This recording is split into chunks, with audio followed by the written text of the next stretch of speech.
বহু আগেই বাপার জোন নামের গাজায় কিলিং জোন প্রতিষ্ঠার মিশন শুরু করেছিল ইসরায়েল, আর সেই লক্ষ্যেই এখনো চলছে অভিযান।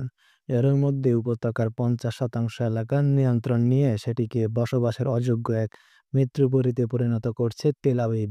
এমন বিস্ফোরক সব তথ্য উঠে এসেছে খোদ ইসরায়েলের সাবেক সেনাদের সংগঠন ব্রেকিং দ্য লাইসেন্সের প্রতিবেদনে। হাইকমান্ডের নির্দেশে গাজায় নিষ্ঠুরতার বয়ান দিয়েছেন আইডিএফ এর সাবেক সেনারা।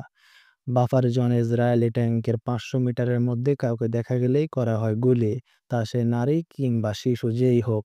তবে সুনির্দিষ্ট বা চিহ্নিত এলাকা ধরে হয়নি এমন অভিযান, বরং পুরো সীমান্ত এলাকা ডেড জোন পরিণত করেছে ইসরায়েলি সেনারা, যেখানে কীটপতঙ্গের মতো হত্যা করা হয় ফিলিস্তিনিদের।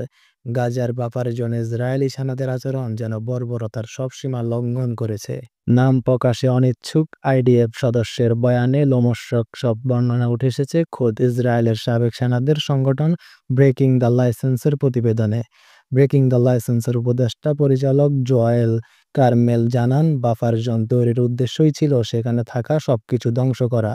এর মধ্যে কৃষিজমি, বহু স্থাপনা ছিল। ওই এলাকায় যে কেউ প্রবেশ করুক সন্ত্রাসী বিবেচনা করে গুলি করা হতো।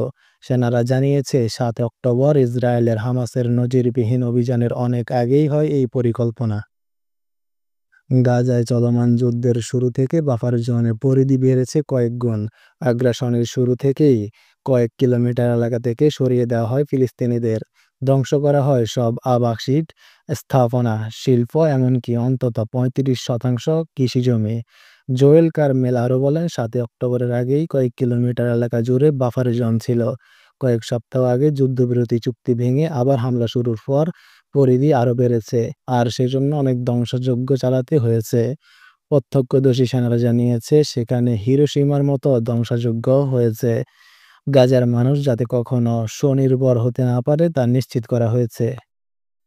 সীমান্তবর্তী এলাকা গাজাকে উত্তর-দক্ষিণে বিভক্তকারী নেটজারিং করিডোর সহ উপত্যকার প্রায় ৫০% এলাকা এখন বাফার জোন হিসেবে দাবি করা ইসরায়েল।